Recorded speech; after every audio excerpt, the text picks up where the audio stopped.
बिस्मिल्लाहिर्रहमानिर्रहीम। अस्सलाम वालेकुम व्यूअर्स, हमारे नबी पाक हज़रत मोहम्मद सल्लल्लाहु अलैहि वसल्लम की बातें, अक़वाल और अहादीस मुबारका हमें बेहतर ज़िंदगी गुजारने का दर्स देती हैं।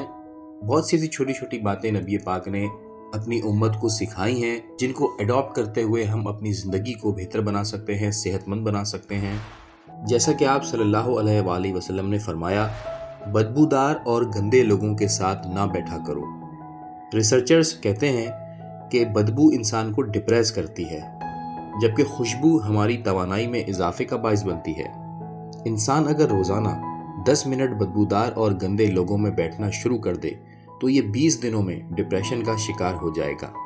हमारे रसूल पाक सल्लल्लाहु अलैहि वसल्लम ने हमें शायद इसीलिए बदबूदार लोगों से परहेज़ का हुक्म दिया। आप भी ये करके देखें, आपका मिजाज बदल जाएगा।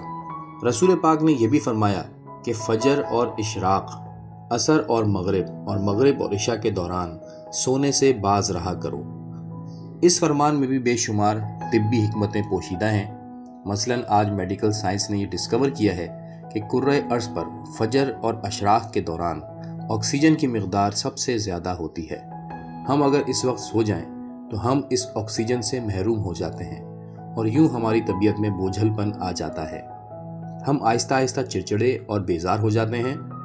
असर से मगरिब और मगरिब से इशा के दरमियान भी ऑक्सीजन कम से कम होती चली जाती है। हम अगर इस वक्त भी सो जाएं तो हमारा जिस्म ऑक्सीजन की कमी का शिकार हो जाता है और हम 10 मुहल्लिक बीमारियों में मुब्तला हो जाते हैं, जिनमें दमा भी शामिल है। चुनांचे ये औकात जाग कर गुजारें, आप पूरी ज़िंदगी सेहतमंद रहेंगे।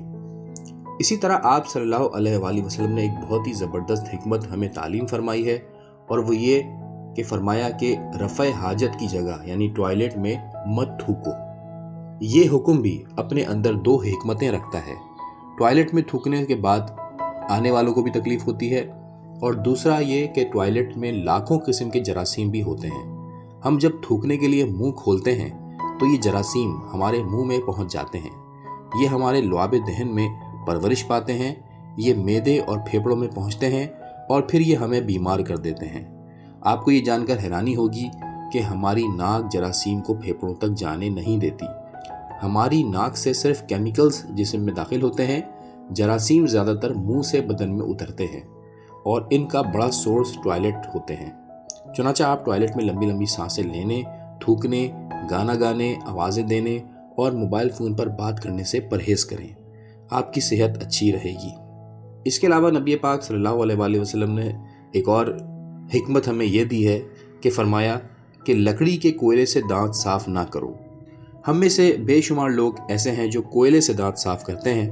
कोयले से हमारे दांत वक्ती तौर पर चमक तो जाते हैं, लेकिन ये बाद अज़ां मसूड़े भी ज़ख्मी कर देते हैं, दांतों की जड़ें भी हिला देते हैं और ये मुंह में बू भी पैदा करते हैं। लकड़ी का कोयला सीधा सीधा कार्बन डाइऑक्साइड होता है, ये हाइजेनिक भी नहीं होता। चुनांचे रसूल पाक सल्लल्लाहु अलैहि वसल्लम ने इससे परहेज़ का हुक्म दिया है। तो दोस्तों, ये कुछ हिकमतें हैं नबी पाक सल्लल्लाहु अलैहि वसल्लम की जो आपसे शेयर की। अगर आपको पसंद आई तो लाइक ज़रूर कीजिएगा, शेयर कीजिएगा। अल्लाह हाफ़िज़।